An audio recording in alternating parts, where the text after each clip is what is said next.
You've probably seen the headline, "Filipino fans chant EALA at Bad Bunny concert goes viral." It's been racing across Filipino tennis TikTok for 6 days. But here's the thing, the real story is bigger than that headline and much quieter. It has almost nothing to do with a chant. It has to do with a small wooden house. Not a real house, but a stage prop. Bad Bunny's world tour carries it from city to city. It's shaped like the old rural Puerto Rican homes his grandparents' generation would have known, built from timber and painted in unmistakable colors. It's called La Casita, the little house, and it sits at one edge of the main stage. Officially, it functions as an invite-only VIP section. Symbolically, it's much more than that. Bad Bunny built his current tour around the idea of a diaspora carrying its home wherever it goes. La Casita is that idea standing beneath the stage lights in every city the tour visits. On the night of Friday, July 10, 2026, La Casita was in Stockholm. Inside it, dancing, was a 21-year-old Filipina named Alex Eala. 5 days earlier, she had walked off center court at Wimbledon to a standing ovation. She had just lost a round of 16 match to Jasmine Paolini, 4-6, 6-4, 3-6, and the ovation wasn't for the defeat, it was for the run itself. She had become the first Filipina in history to reach the 4th round of a Grand Slam singles tournament. As of this week's rankings, she sits at world number 28, a new career high, making her the highest-ranked Filipino tennis player ever. Those are the numbers.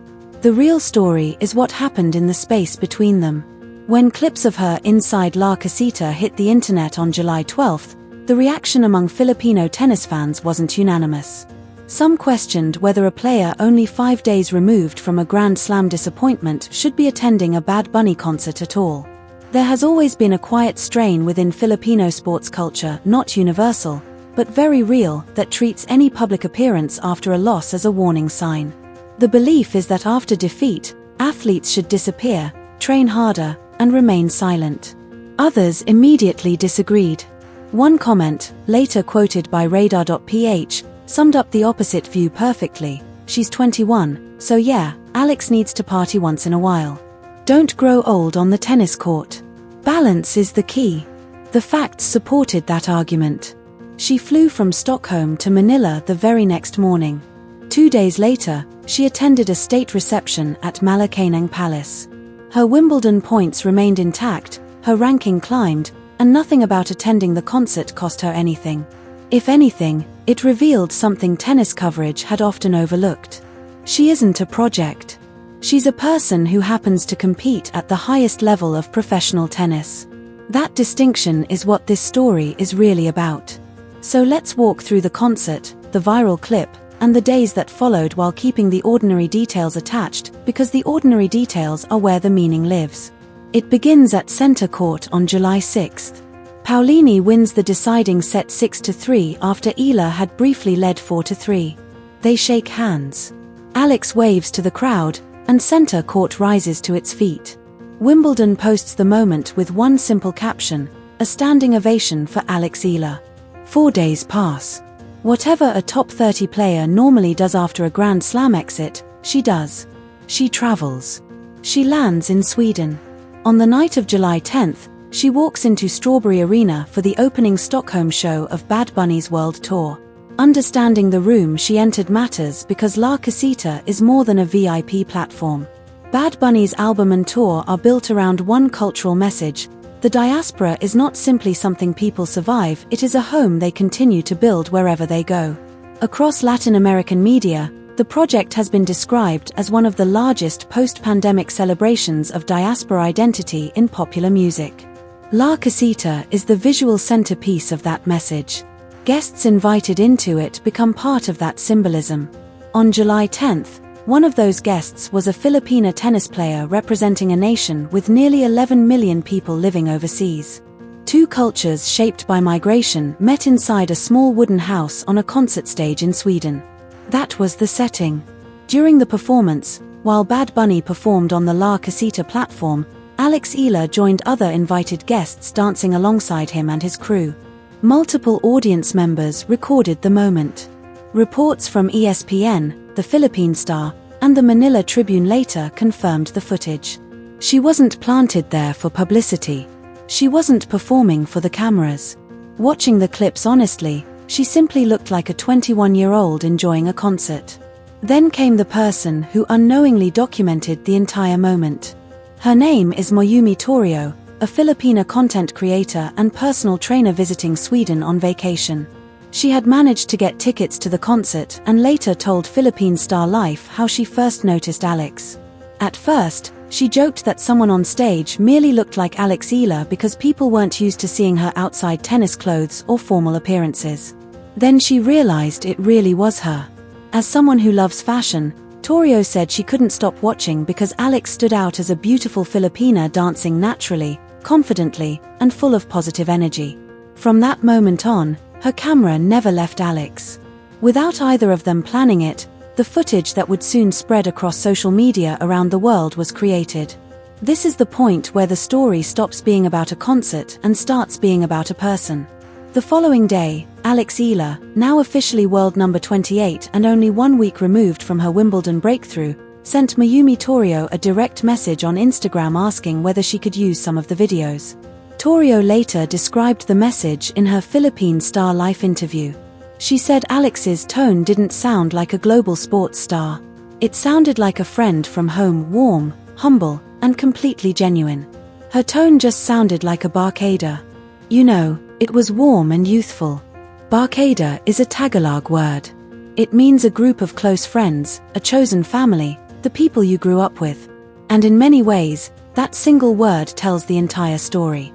Because everything that happened afterward, the viral clip, the homecoming at NAIA the next day, the presidential citation at Malacanang, and the DC Open just around the corner depended on one simple fact. Alex Eala was still approachable. She was still the kind of 21-year-old who would send a direct message to a complete stranger the morning after a concert and sound like an old friend. That is what the viral clip captured without even realizing it. Later that day, Alex posted her own TikTok compilation using some of Mayumi Torio's videos. The caption was written entirely in Spanish. Having spent her formative tennis years training in Mallorca, Spanish had become her third language after English and Tagalog. She didn't translate the caption or explain it. She simply let the words remain exactly as they were. While one is alive, one must love as much as one can. She left the message there for anyone willing to read it in whatever language they understood. By July 12th, the video had spread everywhere. It appeared across ESPNW's social media accounts, Cosmopolitan Philippines, Latin American Bad Bunny fan pages, Filipino tennis TikTok, and European entertainment pages following the tour. One Manila publication, Radar.ph, summed up the remarkable coincidence in a single observation. Alex Eala trended twice on the same day for two completely different reasons, one overseas and one back home. While the Stockholm concert footage continued making its way across social media, Alex landed at Manila's Ninoy Aquino International Airport to an emotional hero's welcome. Fans gathered with flowers. Government officials greeted her. Cameras followed every step.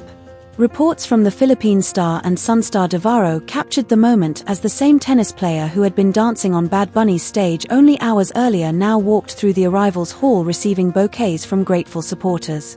The very next day, Sunday, July 13th, Alex entered Malacanang Palace for a formal state reception. President Ferdinand Marcos Jr. hosted the ceremony, titled Tagumpay Nating Lahat, meaning this victory belongs to all of us. During the event, he presented Alex with a presidential citation and described himself, in his own words, as one of her fans. Then he delivered a line that resonated throughout the room: "You never fail to remind everyone that you are a Filipina. You never fail to do that." Whether viewed as recognition of her accomplishments or appreciation for how she represented the Philippines on the international stage, the statement marked an important public acknowledgement of the impact she had made during that remarkable week. Yet perhaps the most meaningful voice came from someone far away from politics or official ceremonies, Mayumi Torio, the content creator who happened to capture the now famous footage in Stockholm. She witnessed the moment before anyone knew it would become a story. In her interview with Philippine Star Life, she shared a thought that felt almost like a mission statement: the best content isn't always planned. Sometimes it's simply being ready when the moment happens. That sentence perfectly described her role as the videographer. But in many ways, it also described Alex Eala herself. She wasn't expecting to become part of one of the internet's biggest tennis stories that week. She simply embraced the moment when it arrived. It also perfectly describes what Alex Eala did in Stockholm. She wasn't planning to step onto that stage. She was simply ready when the moment arrived. And that's why this story is about far more than a concert. The stakes are much bigger. At world number 28, Alex Eala has become the first Filipino tennis player in history to earn an automatic seeded position for the hardcourt US Open Series. That means no qualifying rounds. It means direct entry into the Canadian Open in Montreal, the Cincinnati Open, and the US Open in late August, with the protection that comes from being among the tournament's top-ranked players. Her Wimbledon run also rewrote history. Before this year, the last Filipino players to reach the third round at Wimbledon were Felicissimo Ampon, Raimundo Dairo, and Cesar Carmona between 1948 and 1953. A barrier that had stood for more than 7 decades disappeared in a single fortnight. And perhaps the most remarkable part is that Alex is only 21 years old. Whatever the ceiling once was, she hasn't reached her own yet. Her next confirmed tournament is the Mubadala City DC Open, the combined ATP and WTA 500 event in Washington, D.C., scheduled from July 27 through August 2. She is officially listed in the singles main draw on the WTA entry list. It will be her first competitive match since Wimbledon, after Stockholm, after the homecoming celebrations, after the Malacanang reception, and after the fan event at Glorieta on July 15 that drew crowds packed behind velvet ropes. Soon, all of that will fade into the background. She'll step onto a hard court in Washington for what, on paper, is simply another tennis match. A first-round draw.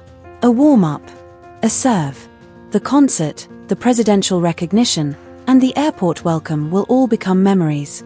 Yet none of those moments erase what happened on center court.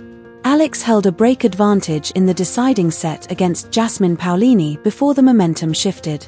At 4-3, she lost her serve, and the final 3 games slipped away.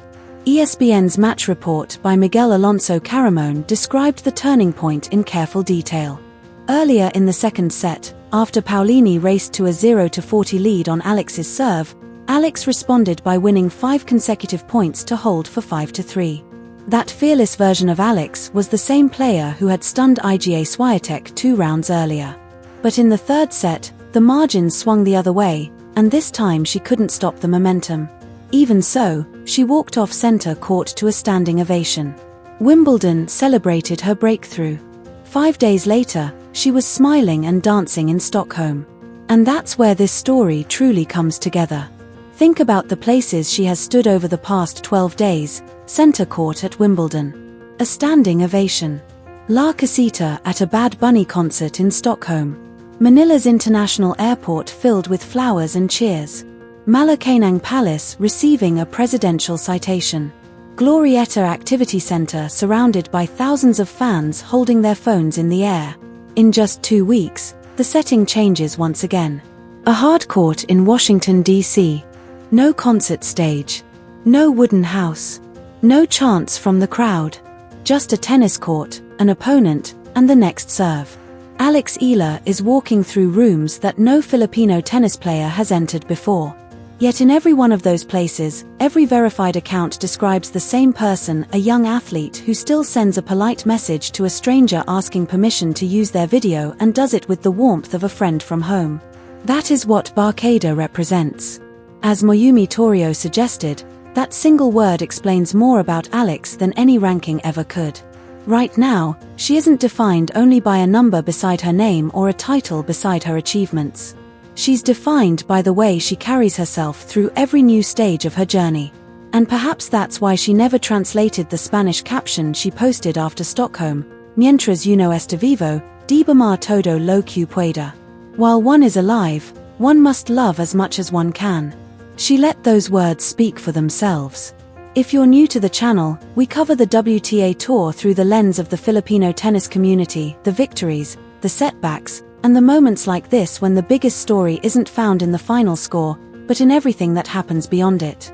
Subscribe for our full DC Open coverage, and let us know in the comments which moment from Alex Eala's unforgettable week stood out to you the most. We read every comment.